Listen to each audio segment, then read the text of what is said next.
On the day Donald Trump said the U.S. would sign a deal with Iran to end the war, its ally, the U.S.'s ally, Israel, has hit Beirut's southern suburbs.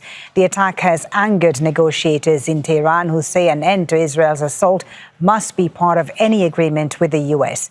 And now President Donald Trump has asked Israel and Hezbollah to stop attacking each other. A few moments ago, he posted on social media saying this morning's attack on Beirut should not have happened, particularly on a special day when we're so close to a peace deal with Iran. We're close to a deal that will bring peace to the region, including to Lebanon, and all sides should stand down. There should be no more attacks by Israel, he says, anywhere in Lebanon, but there should also be no more attacks by any other party, including Hezbollah, against Israel. This could be the beginning of a long and beautiful peace.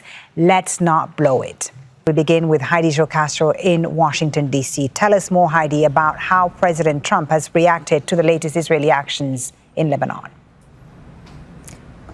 Foley, this seemed to be a pretty full-throated condemnation of the Israeli attacks on Beirut coming from Donald Trump and coming just hours after one was essentially requested by the Iranian military leadership, saying that the U.S. should have seen this coming and should have told Israel not to attack. And indeed, the tenuous nature of the moment with this extension of the ceasefire between the U.S. and Iran on the line here. All of that is the context for these words of condemnation from the U.S. president, saying that initially the Hezbollah rocket attacks on Israel, he called those meaningless and small because it did not result in a loss of life or injury, and him telling all sides to stand down, which includes, of course, Israel's attacks on Lebanon as well as Hezbollah's attacks on Israel.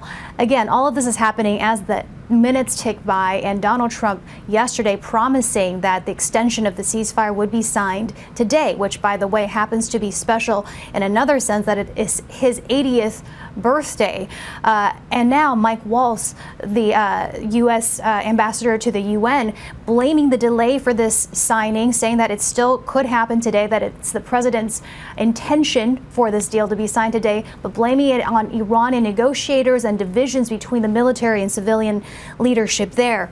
Now, there's still a lot that is unclear about the text of this memorandum of understanding that the two sides are looking at, but what has been reported is that it would be a 60-day extension of the ceasefire in which the Strait of Hormuz would be reopened. A lot of disagreement, it appears, on exactly how or when that would happen or what it would look like.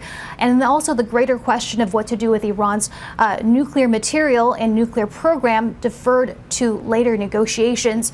So still a lot of mixed messaging in terms of when this deal might be signed, today or later, but certainly you're seeing President Trump putting his thumb on the scale forcefully, trying to make this happen today.